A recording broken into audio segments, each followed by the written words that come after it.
Hello class, welcome to my presentation. My name is Dr. John Yoder, and today we will be talking about SCP-657. Object Class Safe. Special Containment Procedures. SCP-657 is to be kept in a room 8 meters by 8 meters at Site-19 with a queen-size bed and any other reasonable furnishings as requested by SCP-657. SCP-657 is allowed to freely move about the grounds of Site-19, so long as SCP-657 is accompanied by at least one staff member of at least Level 2 security. Following Experiment 657/076, SCP-657 is no longer allowed to leave his room. SCP-657 is to be allowed additional leeway, with requests for entertainment following this lost freedom in order to ensure the mental health of SCP-657. 2 staff members of at least Level 2 security are to be stationed at SCP-657's room in order to monitor SCP-657 and ensure that he does not leave. Staff members are to avoid physical contact with SCP-657 unless it becomes necessary to restrain him or for his own safety. SCP-657 is to be fed 3 meals per day, provided with a daily multivitamin, and given a supply of medication for the treatment of his arthritis. Description: SCP-657 appears to be a Caucasian male approximately 55 years of age. SCP-657 is mostly bald with a small amount of gray hair remaining.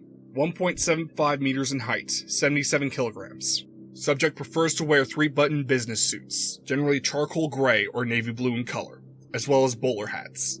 All medical tests indicate that SCP-657 is an ordinary human male in his 50s of reasonably good health. SCP-657 prefers to be addressed as Gustav or Mr. Nobel, but will also respond to his SCP designation. SCP-657 displays the ability to predict the time of an individual's death with extreme accuracy. In order to make a prediction, SCP-657 requires physical contact with the individual. This contact need not be prolonged or invasive. A handshake is sufficient.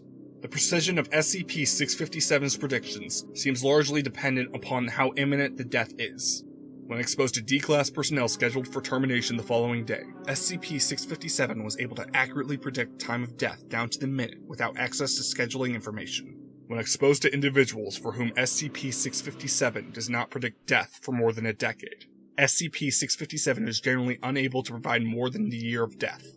SCP-657 claims to be unable to determine any other information about the cause or circumstances of an individual's death. To date, all of SCP-657's predictions have proven accurate. For unknown reasons, SCP-657 claims his abilities simply do not work on a small number of individuals, including Agent, Doctor, and Doctor. No common link between these individuals has been established beyond their connection with the Foundation. Individuals exposed to SCP-657 often report finding him disquieting, unpleasant, or simply creepy, regardless of whether or not they are aware of his abilities. Individuals who are aware of SCP-657's ability to predict death often attribute their discomfort to finding this aspect of him unsettling. Those who are unaware are usually unable to articulate a specific reason for disliking SCP-657. Addendum: Notes on Recovery. SCP-657 was recovered in the city of in the United States.